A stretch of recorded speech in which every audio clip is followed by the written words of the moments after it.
Hi കൂട്ടുകാരെ, ആരെങ്കിലും കേട്ടിട്ടുണ്ടോ ചീര കൊണ്ട് പുലാവ് ഉണ്ടാക്കാമെന്ന്? എന്നാൽ നമ്മളിന്ന് ഉണ്ടാക്കുന്നത് ഉലുവയില കൊണ്ടുള്ള പുലാവാണേ. തുടങ്ങിയാലോ? അതിനാദ്യം തണ്ട് മാറ്റി ഇല മാത്രമേ എടുക്കാവേ. ഇല നല്ലതുപോലെ കഴുകി വൃത്തിയാക്കി ചെറുതായി അരിഞ്ഞെടുക്കാം. പുലാവിൻ്റെ ആവശ്യത്തിന് സവാള, തക്കാളി, പുതിന, ക്യാരറ്റും പട്ടാണിയും എടുത്തിട്ടുണ്ട്. ഞാൻ എടുത്തേക്കുന്നത് ബാസ്മതി റൈസാണ്. ബാസ്മതി റൈസ് 1 ഗ്ലാസും 1 ഗ്ലാസ് തേങ്ങാപ്പാലും എടുത്തിട്ടുണ്ട്. എന്നത്തെയും പോലെയല്ല ഇന്ന് നമ്മൾ പുലാവ് ഉണ്ടാക്കുന്നത്. ഇച്ചിരി മാറ്റമുണ്ട്.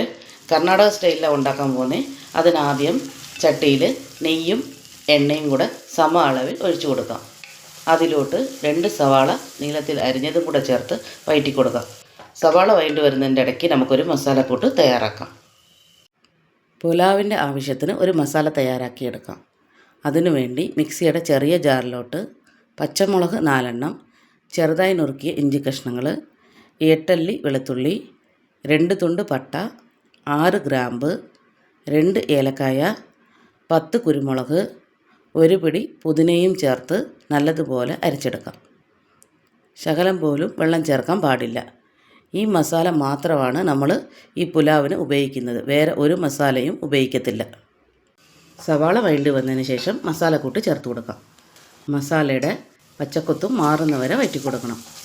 ഇഞ്ചിയും വെളുത്തുള്ളിയും പച്ചമുളകൊക്കെ ചേർത്തേക്കുന്നത് കൊണ്ട് നല്ലതുപോലെ വഴറ്റി കിട്ടണം.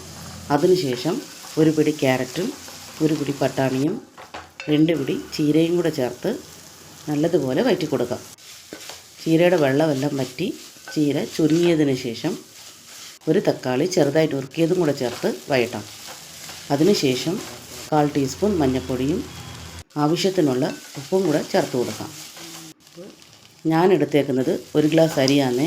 അപ്പോൾ 1 ഗ്ലാസ് അരിക്ക് 2 ഗ്ലാസ് വെള്ളം എന്ന കണക്കിൽ 1 ഗ്ലാസ് തേങ്ങാപ്പാലും 1 ഗ്ലാസ് വെള്ളവുമാണ് ചേർത്ത് കൊടുത്തേക്കുന്നത്. തിളച്ചതിന് ശേഷം അരിയും കൂടെ ചേർത്ത് കൊടുത്ത് 1 നാരങ്ങ പിഴിഞ്ഞതും ഇച്ചിരി പുതിനയിലയും കൂടെ ചേർത്ത് വേവിക്കാൻ വയ്ക്കാം. പുലാവ് വെന്ത് വന്നിട്ടുണ്ട്. നമുക്ക് ഇളക്കി കൊടുക്കാം. ഇളക്കുമ്പോൾ മനസ്സിലാവും നല്ലതുപോലെ വേവുകയും ചെയ്തു. ശകലം പോലും അടിയും പിടിച്ചിട്ടില്ല. നമ്മുടെ പുലാവ് തയ്യാറായേ. ഇത് കർണാടകയിലെ ഫേമസ് ആയിട്ടുള്ള ഒരു ഫുഡാണ്. ഇതിൻ്റെ പേര് മെന്ത്യ പുലാവ് എന്നാണ്. ഈ വീഡിയോ ഇഷ്ടമായാൽ ലൈക്ക്, ഷെയർ, സബ്സ്ക്രൈബ് ചെയ്യണേ.